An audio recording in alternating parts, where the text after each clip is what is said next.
Le monde s'écroule lorsqu'on apprend qu'on est affecté par une maladie qui n'a aucun traitement.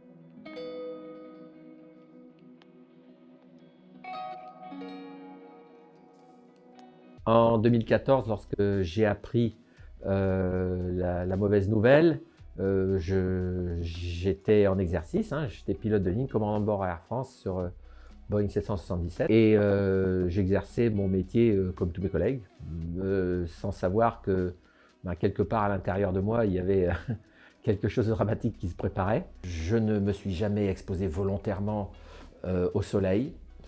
Et pourtant, j'ai développé la maladie tard dans ma vie, à 56 ans. Le mélanome métastatique, on commence à en parler parce que c'est de plus en plus fréquent. Ce grain de beauté est muté sur l'épaule, de façon très fortuite, en jardinant la sangle d'une débroussailleuse qui a arraché le grain de beauté.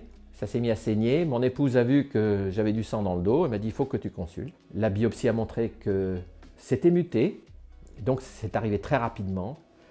Et donc ça a permis au docteur Lordat de demander ma mise sous surveillance imagerie au scanner pour suivre s'il n'y avait pas une évolution métastatique, bien que peu probable, on m'avait dit.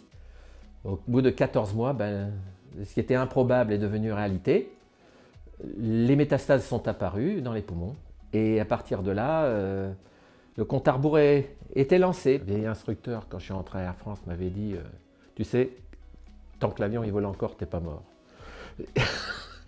Et ça, j'y ai beaucoup pensé. J'ai dit écoute, il reste 14 mois. On va les utiliser, on va faire tout ce qu'on peut. Je voulais tout savoir, tous les symptômes, les conséquences, disons les choses comme elles sont, la déchéance. Un médecin qui habitait Espelette à l'époque, le docteur Pierre Anoury, qui avait des contacts auprès de l'Institut Gustave Roussy et donc de Caroline Robert, m'a pu avoir très rapidement un rendez-vous. Il y avait peu de lumière au bout du tunnel à l'époque, les traitements n'avaient pas porté leurs fruits, les métastases grandissaient à une vitesse absolument incroyable. Les espoirs d'une thérapie miracle s'amenuisaient. Le professeur Robert, avec beaucoup de pugnacité, m'a rattaché à un essai thérapeutique de certification d'une molécule qui s'appelait à l'époque le pembrolizumab, c'est un peu barbare, mais qui n'avait pas de nom commercial à l'époque parce que non certifié. Le téléphone a sonné, c'est Caroline Robert qui m'a appelé pour me dire est-ce que vous pouvez monter à Paris demain? Bon, oui, pourquoi? J'ai votre ATU. L'ATU, c'est l'autorisation temporaire d'utilisation délivrée par le ministère de la Santé pour pouvoir être attaché à un essai thérapeutique. Et donc, je dis, oui, moi, je suis là même ce soir s'il faut. En l'espace de 10 mois de ce traitement, les métastases ont totalement disparu.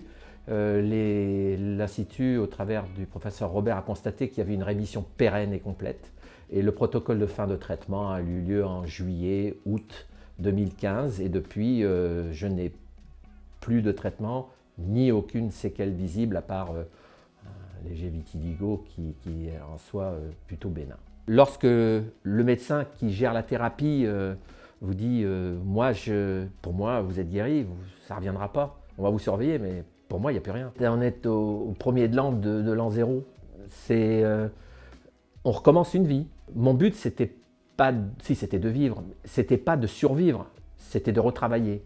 C'était un jour de repiloter un avion. L'affection que j'avais subie m'interdisait normalement de réexercer un jour de mon métier. C'était pas possible, c'était interdit. Là, je m'apercevais au moment où le docteur Robert m'a dit « t'es guéri », c'est là que la bataille commençait. Ça a été une bataille qui a duré 18 mois.